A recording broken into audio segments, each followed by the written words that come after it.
All right, and we are back live in action, special edition, special episode. We've got an awesome guest for today. His name is Millennial Moron. You may or may not have heard of him. He's pretty popular in terms of just building a TikTok audience from 0 to almost 100,000 followers in just the span of a few months. He doesn't work in Canadian real estate, but knows more about Canadian real estate than anyone else I think I've ever seen on TikTok or anywhere on social media. But wanted to give him the stage here. We're not going to say his real name. His persona is everything that he's just going to share in this episode. So we're excited to dig in. But Mr. Moron, Dr. Moron, Millennial Moron, and what you go by the please give yourself a 30-second intro, and we'd be happy to start asking questions. How you doing, man? Good. How are you? Thanks for having me. So I'm Millennial Moron. You may have heard of me on TikTok or Instagram if you're a bit older. If you're my age, that's probably where you heard of me. And I started the account a couple of months ago doing kind of funny videos about Canadian real estate versus private islands and castles. And then it's grown into getting deeper into the overall problems in the Canadian real estate market and doing a lot of math and spreadsheets and trying, I guess, to bring my viewers more up to speed on the overall situation in bite-sized pieces. I love it. I love it. Your little videos on TikTok and Instagram, Reels, everything just makes me laugh. I told you this before we started recording. It's the highlight of my day, honestly, just because your dry humor is just Thanks. I appreciate it. sarcastic. Our text thread is filled with your videos going back and forth. Fast notice. It is true. But I do want to start asking the questions here because you've already said this and it's kind of public knowledge. Your background isn't in real estate. It's not in Canadian real estate. But you're very passionate about just making the comparison between Canadian real estate and real life European castles or Italian villas. What even started that whole process? Yeah, so actually I had the idea several years ago, I think more than 5 years ago. I was trying to figure it out because I knew I had an old file somewhere where I had put together a bunch of examples and then just never done anything with it. But at the time, in the Canadian news media, in the real estate media, there were a lot of articles about very rundown, dilapidated houses, primarily in Toronto and Vancouver, that were being sold for a ton of money because they were development properties. And I was looking at those and I thought, well, how many of these crummy houses in Canada would you need to trade to buy a private island, like some sort of absurdly luxurious real estate? And it turns out the answer was one.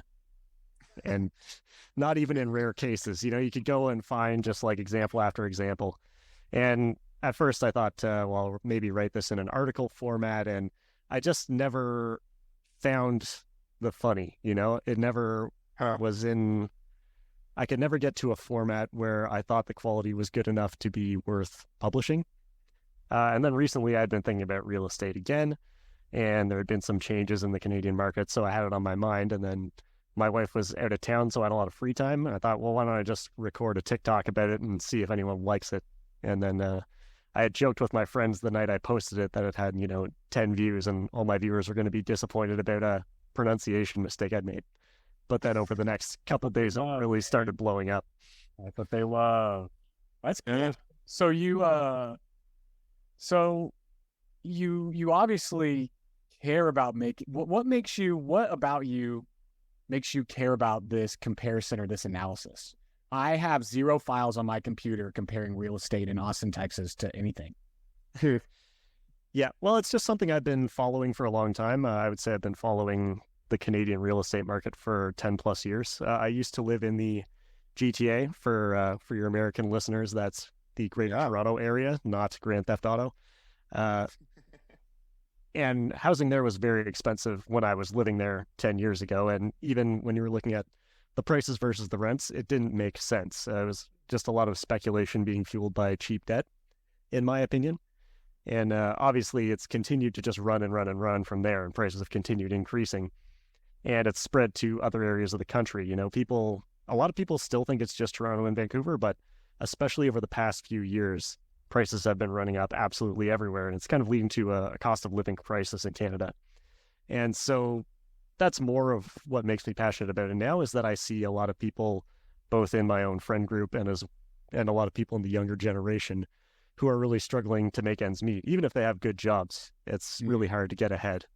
And in people who live in those more expensive cities like Toronto and Vancouver, whenever I talk to them, all I hear them talk about is, how expensive everything is and how tough it is to get by. And, they're thinking of getting a place, but it's going to be $700,000, $800,000 just to get something basic that meets their standards to live in. And so in that sense, I think it's one of the biggest issues in our society. And also, I think it's one of the biggest issues in the Canadian economy right now, because a lot of people are very, very invested and very, very leveraged to be invested in real estate.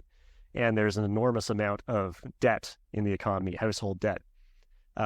Every year you see articles about it, but household debt levels are at a record high. It's just reached an average household debt of 185% of disposable income. And, a lot of people have no debt, right? People who are older, people who are retired have no debt. So people who are younger will have multiple times their household income in debt. And a lot of it is driven by mortgage debt. And I think that's sort of the biggest underlying risk in the Canadian economy that nobody has been talking about for a long time, is we have extreme exposure to interest rate increases. And now that's finally happening after, 12 years of overtime from the 2008 financial crisis. Interest rates are starting to go up, and they're going up fast, and it's really causing a lot of panic for a lot of people. There's people who are... Oh, sorry, go ahead. I was just going to say, I was stunned to see your video where you talked about extending the duration of mortgages to, 70 years, I think, or something like that, or 70 plus? Yeah. Well, there was an example of a 72-year mortgage, and I did a two-part series on that later, because it's not exactly a 72-year amortization. That's someone with a variable rate mortgage, and they have something that was very popular in the past few years in Canada was variable rate fixed payment mortgages. And so that 72 years is an estimate of how long it would take them to pay off their mortgage at their current payment. But when they renew, again, for your American listeners, in Canada, we don't have mortgage terms that are fixed for the full length of the mortgage. So if you get a fixed rate mortgage, say you pay, 3%, 4%, and it's a fixed term, you only get that rate for usually 5 years, 3 or 5 years, and then you have to renew at a new rate. Whereas in the States, you can get a fixed term for the full 25 or 30-year amortization. Yeah. So not only are people with variable rate mortgages are in trouble, but people with fixed rate mortgages are going to be in trouble in the coming years. That's sad. I mean, that's a ticking time bomb. Yeah, if they're for sure. forced to, Crazy. refinance. Good grief. So you explained this in one of the videos. I kind of hit on it because it's a unique thing, maybe Toronto or just a lot of Canada, where people are treating their homes as their 401k or their entire retirement nest egg, in a sense, because they saw the older generation get to do it, and they would buy home or houses, properties, and then be able to sell it off, and then that's where they could provide for that retirement. And then it just exploded because it just kept going up. You showed this one graph in a video that just showed the increase of home purchases or property purchases, and it just hockey stick all the way up, like it didn't slow down. Is that something that's just really taken a hold of a lot of people in Canada, where they think, oh, this is the only way I'm going to prepare for my retirement and there's no other option? Or why are they so drawn to, buying homes or properties? Pretty much. I think, as you've said, it's just been going up and up and up, and we really have no cultural memory of a housing price crash. The last time it happened was in 1989, when a lot of people were buying Toronto condos at extremely inflated prices, and everyone was just overly optimistic about it. And the whole thing finally unraveled, right? But that's 34 years ago now. And so people have again begun to think that housing is an invincible investment, right? If you were 18 years old in 1989, you're in your 50s now, I think. And so anybody who's 50 or younger has no memory of anybody losing money on housing. And the issue with trying to use your house as a retirement plan, as people are finding out now, I think even the older generation who had banked on that, they're now finding that with prices so inflated, it's too expensive for them to sell and downsize. Like, I hear from a lot of people who are in that boat, and my parents are in that boat, right? They had planned to downsize and move to a condo or, a small property. Just move out of the city and downsize to some place, or they're trying to downsize and stay in their same neighborhood or zip code. They're going to try and stay in the same city, but the problem is condos are now so expensive that even if they sell their house after they pay for all the, land transfer taxes and realtor fees and, the expenses of moving, obviously it's not free to move. Yeah. After you add it all up, you really are not coming out very far ahead by changing properties. And so it makes more sense for most people to stay in place. And for that reason, a lot of people are staying in the properties that they lived in for a long time, and you're not seeing those properties come back onto the market, which would probably push prices down. That's what a lot of people thought would cause that housing crash in the first place, was baby boomers selling for retirement. But now what we're finding is that they're staying in place, and the new fastest growing form of debt in Canada is reverse mortgages. So people are tapping into their home equity for their retirement, but without selling. That's a good business for people selling reverse mortgages up there, I'm sure. Oh, it's a fantastic time to be a bank or a lender. That's the only way. The way you're talking about it, that's the only way for them to annuitize their retirement. So give me a little more context. Go a little deeper. Are you telling me that individuals are not allocating to? I guess you wouldn't call them 401ks there. What are the tax advantage retirement accounts? So our equivalent of the 401k, more or less, is called an RRSP, which is a registered retirement savings plan. So that's one where you can contribute to it up to a certain percentage of your income, and then you can deduct that from your income on your tax return. And then when you take money out, it's taxed at the back end when you're in retirement. That's taxed as income. And then we have a TFSA, which is called a tax-free savings account. Really, it should be called the tax-free investment account. I think naming it that has really confused people because people are not using it appropriately. But that's equivalent essentially to a Roth IRA. So you put after-tax money into that, and then any growth or money that you withdraw from it is tax-free. So those are the primary two. Are people using those tools, or are they genuinely putting their retirement hopes in their real estate and their homes? It depends on the person. And if you have any kind of company pension plan, and some of that will just be like defined contribution, right? That's what I had at my old job. And so it's just you put in some money, your employer puts in a certain amount of money, and that goes into an account that acts as an RRSP, except they deduct it from your income taxes kind of at the front end, so you don't have to deal with it later. Yeah. So a lot of people are using that, and people who are in the know, I would say, are using their TFSA. But a lot of people are sort of afraid of the stock market because they see it as very risky, whereas they see housing as bulletproof, right? So you have a lot of people who will, especially now when housing is so expensive, people are leveraging themselves to the absolute max amount they can afford to buy a place to live in. And then people who already own property, if you've watched some of my other videos on this subject, they're leveraging that equity to buy more and more properties because they consider that the best way to invest. And over the past, 10, 15 years, they've been right. Absolutely. Right. Because interest rates have been falling, prices have kept going up. And so even if their investment didn't make sense on a sort of operating capital basis where you have, cash flow actually coming in, a lot of people are cash flow negative on their rentals, but prices have been going up so fast that they appear to be investment geniuses because it's what's happening in the market. Yeah. So they have tons of unrealized capital gains that are also funded by huge amounts of debt because people keep refinancing their properties to buy more properties. So you get a lot of people who are running at this, 4-to-1 debt ratio and have millions of dollars, but they really don't have that much money coming in. They're kind of just supporting this house of cards of various properties. Giant portfolio that if interest rates take a huge swing, not good at all. There goes the foundation. Okay. Gosh. Okay. So to Braden's point in questioning, how many people, from a percentage wise in Canada, do you think actually use those types of retirement accounts versus just using real estate? I think a lot of people use their RRSP because people understand that as a retirement vehicle, right? That one's been around a lot longer. We only have had the TFSA for I forget exactly how long it is, something like 10 or 12 years. It was brought in by the previous government.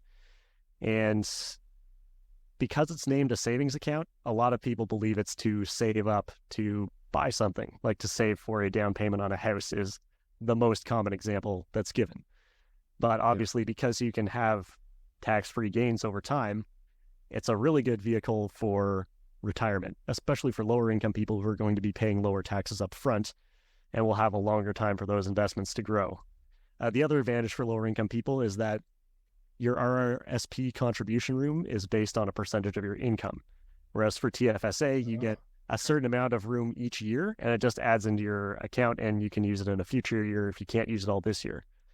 So to me, for people who are sort of lower to middle income, TFSA is probably the better way to invest, but they see it as a savings account. So they put their retirement funds into an RRSP, and they're getting a smaller benefit on that tax deduction up front, and then potentially a larger tax deduction later on in retirement. Yeah, and then distribution. So I'm intrigued by the level of, I guess, the level of conversation that you had around this topic. Here in the States, only people who have been financial advisors or care about the financial advisory space talk about this stuff. Why do you care? What do you do? I was about to ask the same thing. I'm like, hey, you're not in real estate. We care. I'm fascinated by it, but I don't understand Yes. if you care, man. What is this about? Yeah, well, like I said, it's something that affects everybody because housing is an essential need, right? People need to live somewhere. And because of the way that housing has been commoditized and there's a lot of price speculation in the market in Canada, it's making it much harder for people just to get by and live, especially with the general inflation of cost of living right now. So, it's not just a financial issue, it's very much a people issue. But beyond that, it is also this gigantic underlying risk in the economy. And, it's one of those feel like I'm taking crazy pills moments that for the last 10 years, I've been watching this get worse and worse, and nobody was talking about it.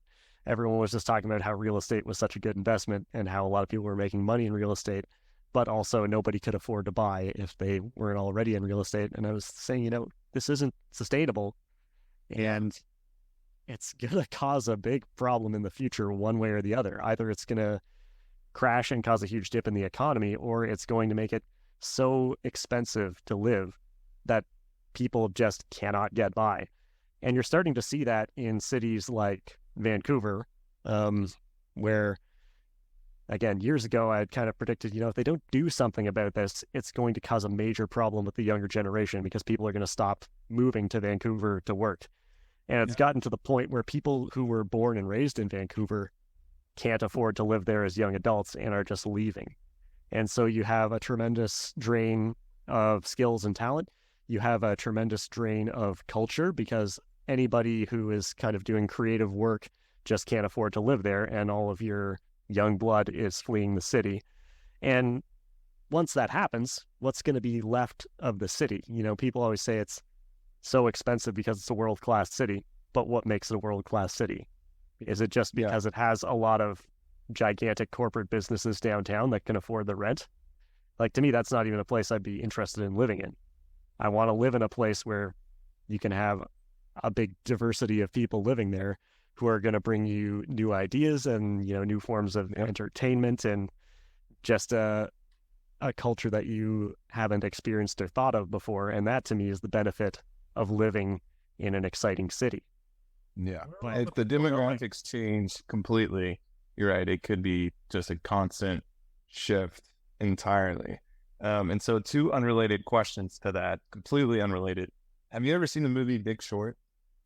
I haven't. I keep meaning to watch it, but I just haven't. It seems like Okay, that was a total setup for you to come in and just laugh and then say yes. And then I know. You're going to short the Canadian real estate. Okay, that kind of backfired on me. Go watch it. It's a phenomenal movie. I know it's a good movie, and I so rarely sit down and watch a full movie anymore. But yeah, I have been meaning to watch it. It's, I hear it's really good, and it's also got a lot of actors in it that I like. So, And okay, that's the homework for whenever we talk again. Definitely want you to watch it. Switching gears here for just a second, because this is also extremely interesting to us. You love just analyzing a lot of real estate finance, but you got an account on TikTok to pretty much 100,000 followers in no time at all. Simple matter, a couple of months. How did you do that? It's a big surprise to me as well. So I didn't really have a strategy to do it. I started making a couple of videos. They took off, and I was enjoying making them, so I started making more. I've learned more about the TikTok algorithm over time, particularly because when my account was growing extremely quickly, my whole For You page was just full of influencer crap. Like how to grow your TikTok account, which it doesn't really interest me to pursue those strategies, aside from maybe structuring my content a little bit in a way that is more favorable in terms of the algorithm. But I'm not trying to make content that caters to the algorithm. So a couple of things that I do, and some of it is kind of ingrained into the structure of the content anyway, and some of it is just something I keep in the back of my head. One thing is establishing the premise of the video right away.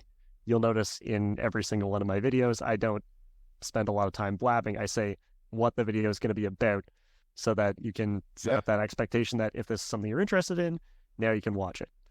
And then I think the second thing, and this is just my theory on it, is that TikTok prioritizes things that keep people's eyes on the screen for longer to get them to spend more time on the app. And because my content by its very nature contains a series of reveals, it tends to draw people in and keep them watching for longer. But even that, some of the long analytical ones seem to get people watching the whole way through, which doesn't make any sense to me at all. Like that 9-minute one I did about realtor math, and something like, for a while, it was like 15% of people watching the whole thing, which is insane for TikTok. No, and that was a video I was going to reference, and you're going to hate this. I'm going to push back on you. You do cater a little bit to some of the, maybe not algorithm, but trends that I could even tell on TikTok or Reels or whatever. Like what was the video you made about the spreadsheet sound, and you made it a sound? Do you know that reference? Yeah. Well, people had asked about it, so yeah, I did cut that bit out and make it a sound. Yeah. So obviously I'll do stuff like that, but it's not driving the content that I'm making and the content that I'm spending time creating. Yeah, but it's those little one-off instances where, I don't know, maybe it took you 5-10 minutes to make, but I'm like, he catered to the audience. I mean, that's perfect. Yeah, sure. And that's more a reactive thing of, seeing what people want, and, if it's easy, I just give it to them. No problem. There you go. Man of the people.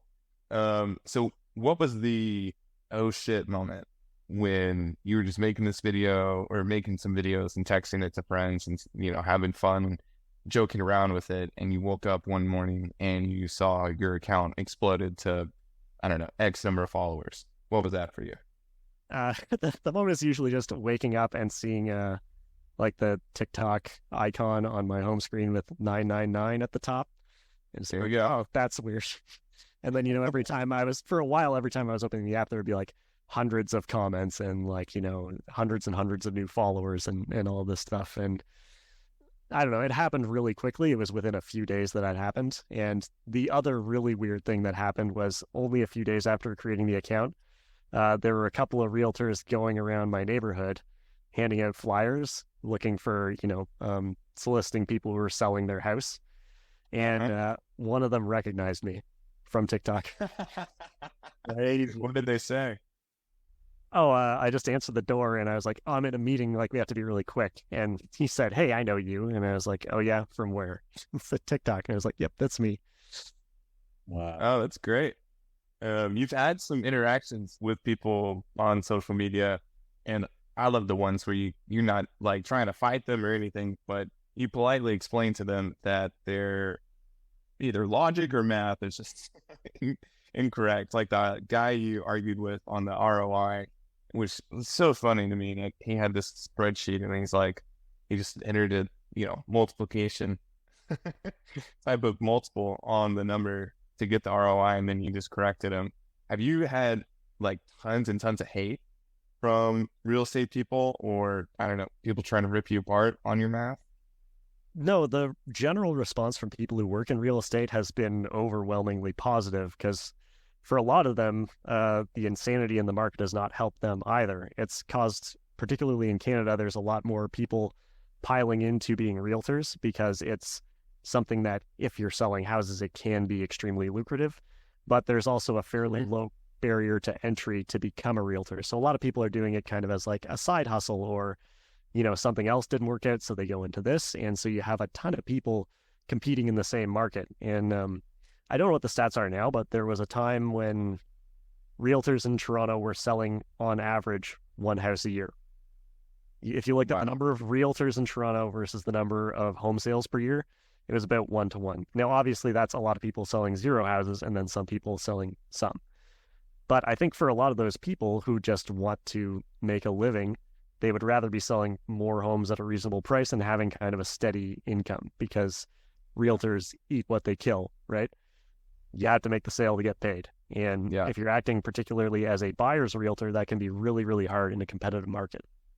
That makes me think a lot of people just got their realtor's license and do a different occupation altogether.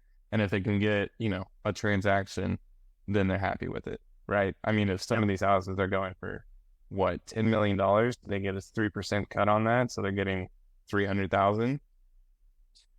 I mean, that's worth it for them for just like one home to be sold right there. Yeah.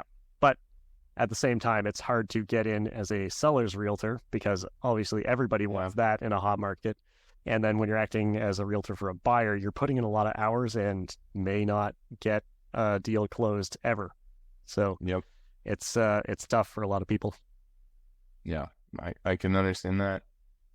So taking the account for where you're at today, like I said, I checked right before we started recording. You are right there almost at the 6-figure mark, which kudos and congrats to you. That's hard to do.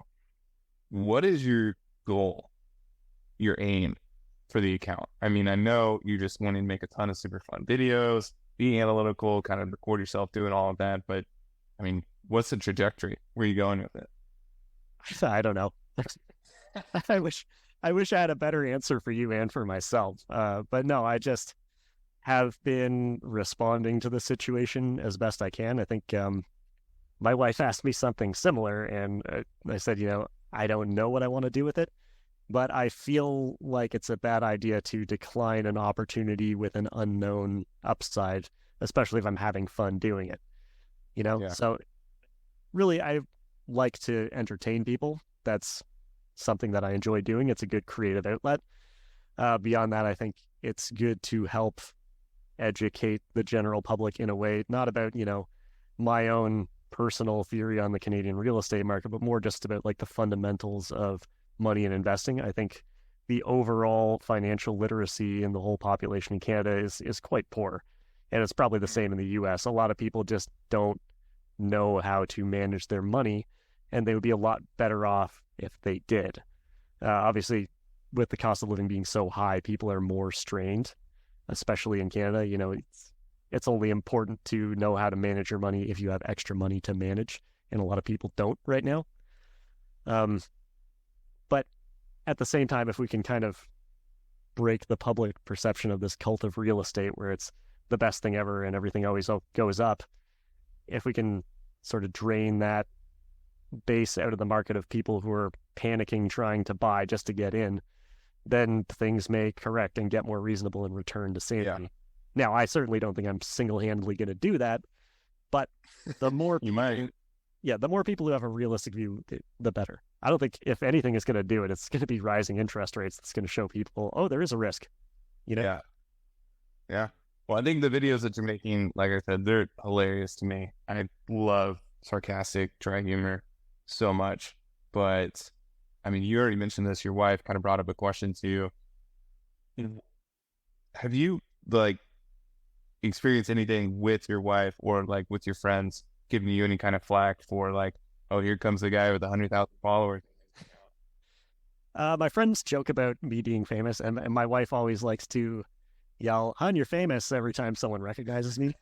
And the most common way that I get recognized from TikTok is one of my wife's friends messaging her to say, "Hey, this guy on Instagram looks just like your husband." And then she has to go, "Oh, fun fact, that is my husband." Yeah. You know, the secret identity of Dr. Moron. Yeah. So it's and it's been happening a couple times today, actually, that people I know who are my age have recognized me because my Instagram account has just taken off a little bit. It was at like 1,000 followers for a long time, and all of a sudden it's at like 8,000 because one of my videos is blowing up. Nice. So I don't really know what's going on there, but that's where the old folks like me are hanging out. So a couple people I know have recognized me from that lately. Well, to give you, a slice of humble pie, you're not famous until someone buys you a drink off of your fame. So get that, and then you've made it. That's the tier. And then I'm pretty sure it'll happen soon. I was probably this close to that when I was in Vancouver for a bit. Someone recognized me at a brewery, but he was on a date, clearly, so I didn't want to take too much of his time. No, you should have pushed for it. You should have been like, "Hey, like, do you really want to talk to me? I really like this kind of beer." Drag it out of them. Oh, man. Well, man, we've really appreciated your time. I know we've kind of set up the call to go over a bunch of different things. And honestly, your take on Canadian real estate and how you've really taken it to heart to educate people, really help the financial literacy. I just want to thank you just for not being a financial advisor or a realtor and carrying this much. I know tons, and I think Braden just the same thing of financial advisors, CFPs, realtors that just don't care. They don't want to dig into the details. They don't want to build spreadsheets. They don't want to do what you've done. And I think that's why Braden and I said we have to talk to this guy, because the way he analyzes things is just like us. There is one very important question. Are you putting your money where your mouth is? Are you profit off of a Canadian real estate failure? Am I banking on a Canadian real estate failure? No, I don't think it's something that I can predict how to profit off of. And I also think that, if it does happen, it's going to cause a lot of pain for people. So I am not interested in trying to bet on it, really. I'm just going to keep doing my same investment strategy I've been doing for the last 10 or 11 years.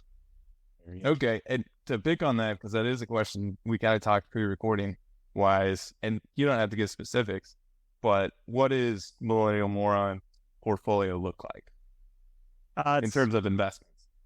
Yeah, so it's basically globally diversified index ETFs, and the only slightly unusual thing about it is that I'm 100% in equities. I don't have any bond allocation or anything like that, because I don't care about volatility, because I have a long horizon, so I'd rather maximize gains rather than worry about day-to-day fluctuations. Yep. Well, folks, you heard it here first. If you want to be a smart investor, literally don't care about bonds whatsoever. You don't need them. Go straight equities. Give yourself as much aggressive, I'm just kidding, portfolio as possible. But I love it. I think that plays a good part. Answer, you can say A, B, or C. And so A is Schwab, B is Fidelity, C is neither. Do you hold an account at any of the top two? No, I have an account at Questrade, which is kind of like I don't know if it's in the US, but it's a discount online brokerage. Nice. Okay, I love it. Like I said, we really appreciate the time, Dr. Moron, Mr. Moron, Millennial Moron, for being a special guest on our podcast. I know just being able to send emails and just collaborate on a couple of things is going to be exciting, but just want to tell people when your account gets to 100 million followers that we talked to you when you were measly, 95,000. So yeah. We were here first. That's what matters. Yeah. Thanks for having me. Before you sold out and became a real estate agent and used your TikTok to market your real estate, we were here. We were here. No, we'll end on that point right here. I told Braden this one. I told him immediately. I said, if he just wanted to get his realtor's license and then, go around anywhere in Vancouver. That would be a Millennial Moron move. Yes. Would you want me to be your realtor? I have 100,000 followers, and then here's what I can do for it. I think that would just, it's kind of cheating, but be an easy way to 3% everywhere you look. You'd think it would make sense, but I think trying to advertise properties that I'm selling on my account would really undermine the integrity of my content. Yeah. It's just a shit. You just change it. You change the tag. Yeah. All right. Well, thanks for coming on the pod. We appreciate it. And that's it, folks.